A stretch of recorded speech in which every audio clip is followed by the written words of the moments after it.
This is a quick video on how to create an array on Desmos.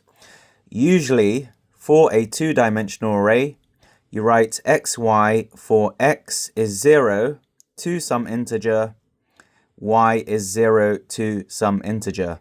Make sure you have the comma over here.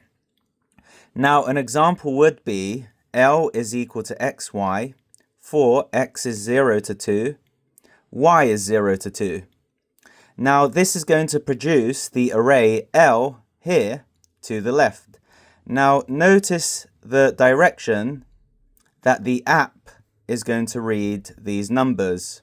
Okay, it's going to go across like this, then it goes diagonally up to here, and it goes like this. Okay, now L.x would be these numbers over here, 0, 1, 2, 0, 1, 2, 0, 1, 2.